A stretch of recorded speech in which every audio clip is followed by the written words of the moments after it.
มื้อนี้อีสานบ้านเฮาต้องไร้พ้นจมน้ำเฉียบพลันพายุโน้พอฝนแสนหามาลมโทษทันเกิดน้ำออกแก่งท่วมนาท่วมบ้านฟังข่าวรายงานสงสารพี่น้องโอ้ยตั้งแต่เกิดจากน้อยจนใหญ่บ่เคยพ่อฟ้าดินเพิ่นเครียดผู้ใดเนาะคือหูติดต่อเดี๋ยวบ่พอปมวัดป่าโรงเรียนถนนกลางบ้านกลายเป็นลำคลองโรงสีจมน้ำแก่ฟูอ่องรังไฟดับน้ำนองไทยบ้านกินน้ำตาส่งข่าวเอิ้นหาน้ำใจคนไทยบ้านเฮาอยู่ไสแน่น้อหมู่เจ้าผู้คนบ้านเฮาจนอยากเห็นหน้ายามยากยามนี้พยังพอมีให้ชวนกันมาบ่มีข้าวสารกะปิน้ำตาตัวรวมกันมาซอยคนนี้นั่งฟังข่าวน้ำท่วมเฝ้าส่งต่อความบอกกันไว้น้ำท่วมบ่ฮอดหัวใจพวกพี่น้องไทยหัวใจบ่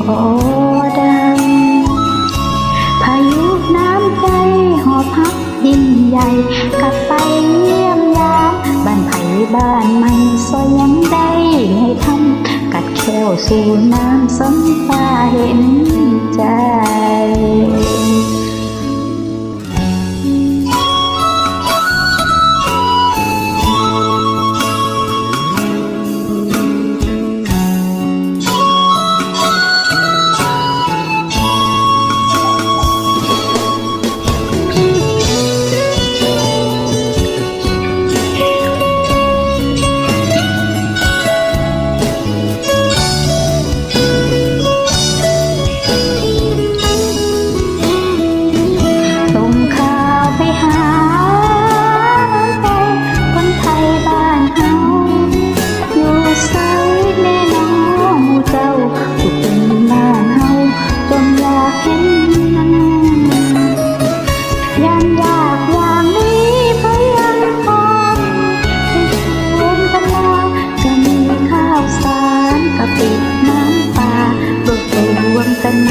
ซอยคนนี้นั่ง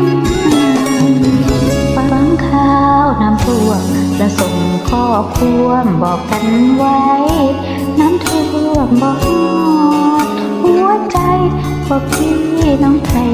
บ่เคยใจดำพายุน้ำใจ